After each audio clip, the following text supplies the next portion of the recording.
Ah, you're here. Good. Allow me to formally introduce you to the Yandere Protection Agency's headquarters. My name is YPA Officer Kaguya, badge number 11426. But you can just call me Kaguya. How are you feeling? That's good to hear. We've met before, although you might not remember on account of the drugs you were on at the time. It's good to see that you're up and walking again. Alright, so allow me to get you up to speed. So we've got her in this cell. She's in cuffs and bound to a chair behind glass, so whatever happens, she can't hurt you. She can only talk. Which is why we're here, to talk, and see if you want to start a relationship with her, or if you want nothing to do with her. It's all your choice. If you want to leave the room for a minute, or if you want to be left alone with her to talk in private, it's up to you. Just ask me and I'll get out of there, or we'll leave. The rules for you are simple. 1. Do not try to touch the yandere. 2. Do not give anything not reviewed to the yandere. And 3. Do not provoke the yandere. You got all that? Good. Let's go in.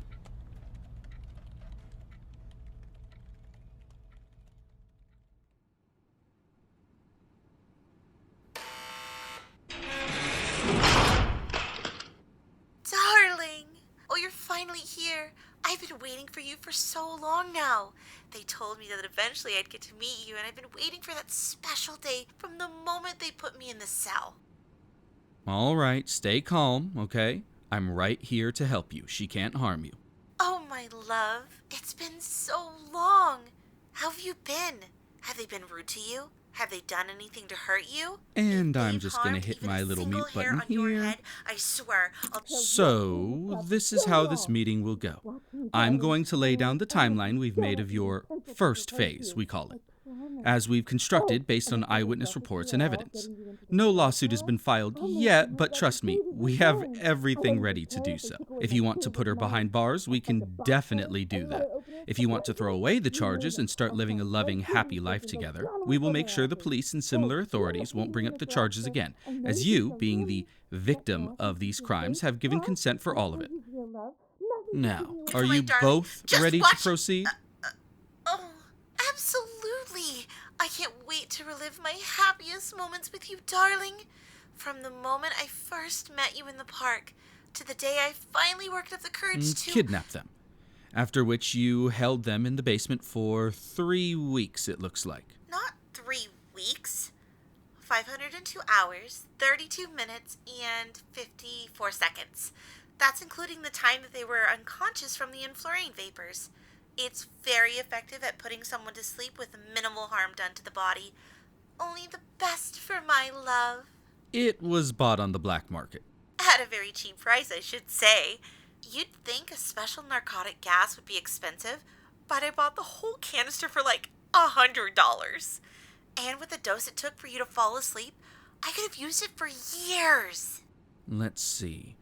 During the time you were kept in the basement, several types of physical and psychological torture tactics were used, it would seem. What? That's not true. I was taking very good care of you and trying to make you see how much I loved and cared for you. Intentional usage of hypothermia. I gave you several blankets. You just threw them off of you all the time while you were thrashing around. It was not intentional on my part. Gaslighting. A few white lies haven't hurt anyone, and I didn't even lie to you that much. Intentional muscle atrophy. It wasn't my fault that you didn't give in.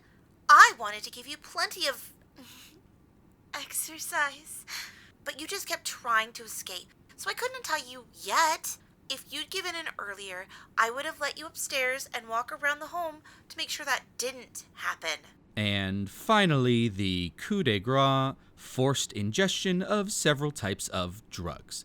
The enflurane, as mentioned before, to make you fall asleep, but also a large number of light aphrodisiacs, a few mind-altering substances, muscle relaxers, and lightly addictive substances. Oh. Out of all of them, you have no defense against that one? Well, I did sneak things into their food.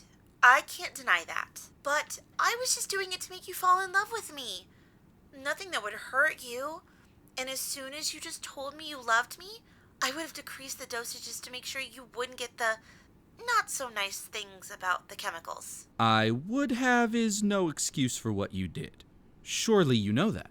Well, at least I didn't kill anyone. That is a lie, actually. I swear it's not. I would never hurt anyone. Well, not a person. A raccoon, strangely enough. That one's not fair. That raccoon bit you, and it was clearly infected with rabies. You were already going to the hospital, and it hurt you very badly. It deserved to die for hurting you. Still, not your call to make. Vigilantism is illegal, too. Moving on.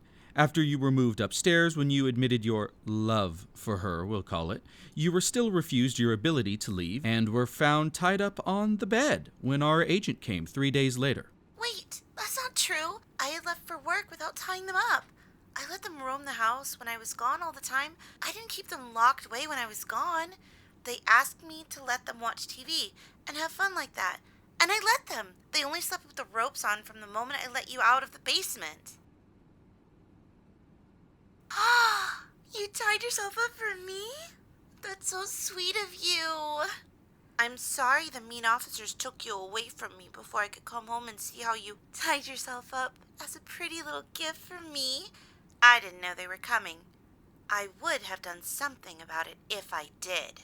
Well, your lover was subsequently taken to one of the Yandere Protection Agency's deprogramming facilities, miss, where the harm to their psyche you had done was reversed as much as possible. That includes the addictions and the Stockholm Syndrome, which means that anything your darling chooses to do from this point forwards is their own free will, not your brainwashing them. So don't expect the same level of love and kindness.